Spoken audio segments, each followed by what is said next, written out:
What's going on, everybody? So another thing that I like to talk about is regards to, um, all these different modalities, all these different supplements, and everything that we can think of that we're told are there to help us, that's there to heal us.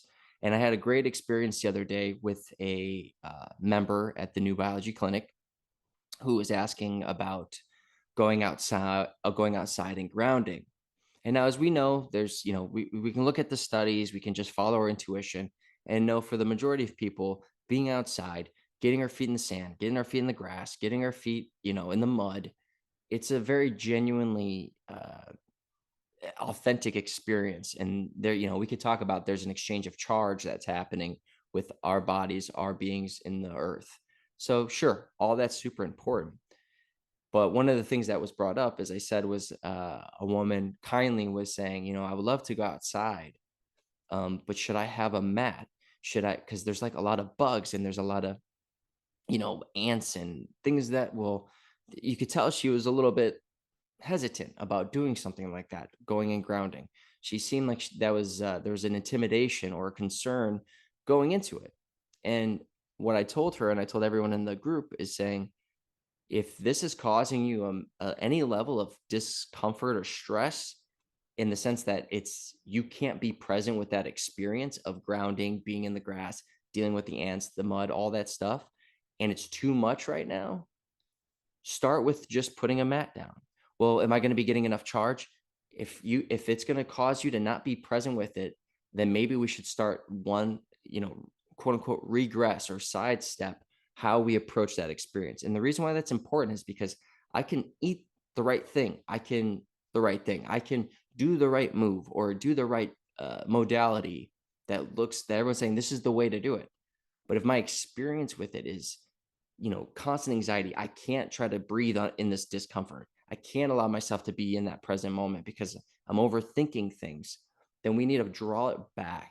We need to bring it back to a state where can you just do this and be with your breath here? And if the answer is yes, we start there.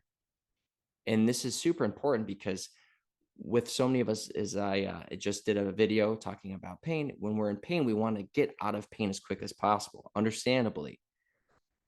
But when we're constantly trying to force things and we're trying to rush things and we're not present with it, even if it's a great thing, what it will start to do is actually cause, in many ways, the opposite effect. Because then there's the anxiety of, well, if I go out there, what if I get bit by a bug? What if I get my hands dirty? Well, I don't want to really get it under my nail because what if I have, I might have this event that I have coming up. It just starts to create more of a problem than it does a solution. And if I'm forcing somebody or I'm telling someone, this is the way to do it, that's on me as a coach, as a trainer, as a facilitator on people's journey, whatever you want to call it. Is it's going, if they can't actively do that and get to that place, we need to pull it back.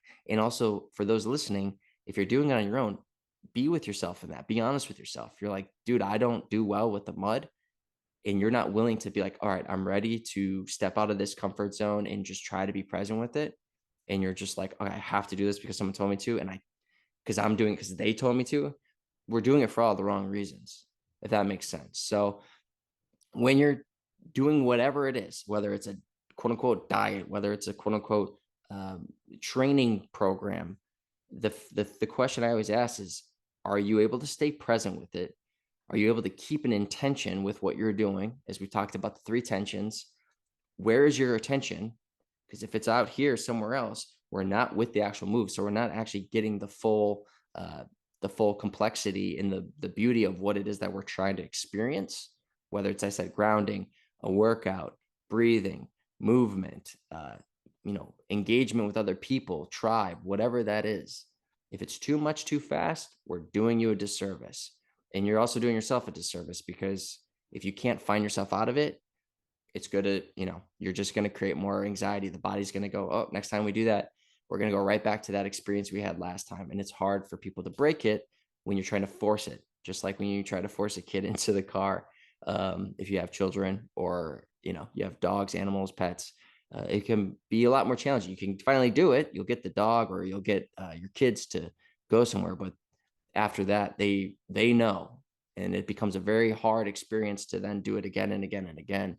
without it actually causing the opposite effect. So keep that in mind when you guys are trying new things. And just, yeah, try to stay with the breath. So I'll see you in the next video.